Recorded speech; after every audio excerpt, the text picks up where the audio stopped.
Today, I want to talk to you guys about what is my investment plan for 2023, especially with this market right now that is, going down, interest rates high. What's your plan? What are you doing? What I'm going to share with you is from a lot of experience being in this real estate game for the last 30 plus years. I know that right now interest rate is relatively high. The last time I checked here recently is at 6.35. Look, it was at its peak in the sevens. So now it's getting towards the lower, the lower six right now. I would rather choose a market like this, where interest rate is relatively higher. Now, high 6.35 is all perspective. When I started real estate in 91, 92, man, that shit was like 10, 11, 12%. So when you're talking about six something, it's not that bad. We're spoiled because we've been seeing 3.5. That's historic. You might never see that again, ever. I'd rather buy in a market right now when there's fewer buyers and I have time to look at the property. I got time to basically negotiate a deal. I got opportunity where the seller and that got 10 offer in their face that we can work out terms. This is way better.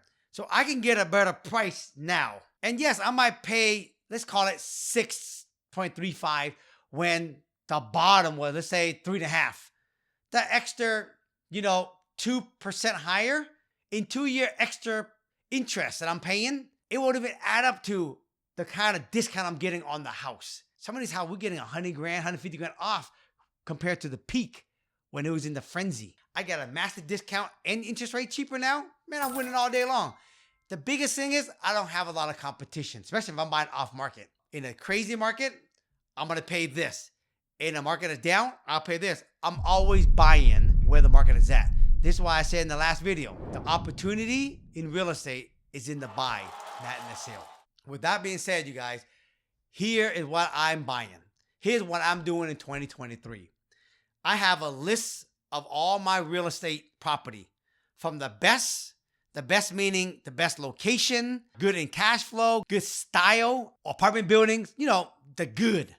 All down to the last where it's in a C plus neighborhood. And I'll be always open to trade these for more of the best. So I'm always out prospecting. I'm always out looking. And so I always got myself ready that if I find me a good deal, I would 1031 the bottom deal for better deal. But this year, we're going through my list of all the property. I've already identified probably 3 to 5 property where I'm going to actually get it ready, get it cleaned up. If the tenant is going to move out, I'm going to tell them I'm not renting it after that. I'm going to go in, I'm going to rehab it. I'm going to do a 1031. I'm going to take some of the equity of these property I've owned for years in these property. I'm going to 1031 it into better property and turn one door into multiple doors and get better cash flow and put them in a better position. That's what I'm doing this year. All right, so the second thing I'm buying right now, a lot of people step over this. I am looking for cosmetic fixer houses, single family home. A lot of people go, oh, why buy single family? You can buy commercial. Look, if the number makes sense, I'll buy single family and multifamily. To me, I focus on the numbers. I focus on the location. I focus on those deals because I want the appreciation of these property. In Seattle, we're never going to cash flow the same as Midwest. But if I'm going to stay in Seattle, I want to find me the best deal where I can add value and force value and get a massive equity play on these deals. And that way I keep my mortgage low and I can rent those. And I might not kill it massively on cash flow, but I've got a good, decent, positive cash flow. But I got a crazy amount of equity in them. So right now, single family fixer-upper, I am looking for those all day in right now in Seattle. I got money right now. I am ready to buy. If you guys out there looking and you got wholesale deal in Seattle, I want to buy in Seattle. You guys out there, you looking, send them to me. I'll buy it. I am ready. I'm loaded and ready to go for single family fixer in the Seattle market. The second thing I'm buying right now is fixer-upper single family property where it has at least 5,000 square foot lot where I can put detached ADU on them. Either I put them ADU in the backyard. If the house sits more toward one side, I can put it on the side. But bottom line, I'm looking for a single family fixer where I keep in the house, rehab it, and either add an ADU in the side or in the backyard. I want those all day. If they have an alley, that's preferable. That's what I want. If it's on a corner lot, that's even better.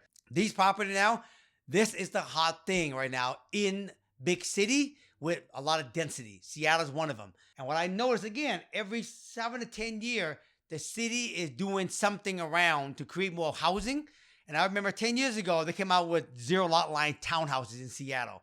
And you know what? At the beginning, nobody was on it. And all of a sudden, 8, 9 years later, everybody and their mama doing townhouses in Seattle. Now, ADU is a new thing. People are doing it now, but I still think there's so many opportunities out there. Not everybody knows the game. I'm giving you guys free game right now, okay? If you're in your city, you get ADU, go do it. I'm buying in Seattle. The third thing I'm buying right now, you guys, is I'm buying either fixer-up property or property I can tear down or vacant land where I can actually build single-family house on it. And if it is single-family zoning, I'll put single-family, ADU, and DADU on the single-family zoning. If they're townhouse zoning, I'm putting multi-units on them. And if they are townhouse/commercial, I'll put micro apartments on it. You guys see I do a lot of micro apartments. I own a lot of commercial building. Right now, if I had to go pick my first number one choice, I get the single-family fixer, single-family with the ADU potential, single-family teardown where I can put brand new single-family, ADU, and DADU in the backyard. Those are the lowest hanging fruit. The second lowest hanging fruit is townhouse in Seattle, and then, of course, the micro apartments. Now, what I'm doing with these teardown is this. I'm asking the owner, if I'm buying the property to tear down, I'm asking them to not close on it until I get permits. If they don't want to do that, then I will actually ask them, how about if I give you a big earnest money? Would you consider it then? And if they do, great. I don't have to buy it right away. I just have to get plans and permit money and just get it ready. If they don't do it, then I will go ahead and buy and cash it out. If they do it, I might even ask, would you do a seller's contract? Maybe I'll give you a big chunk of money. You can take it first, and then you carry the contract until I get permits. And then afterwards, then I will go get bank financing and then build out the permits. But the key play of what I'm doing, you guys, is I want these property. And what I'm doing is I'm actually getting plan and permits because here's what I know. A lot of the builder right now, they don't have the fund or the banking opportunity to do anything right now in this market. When 2024 comes around, they're ready to build.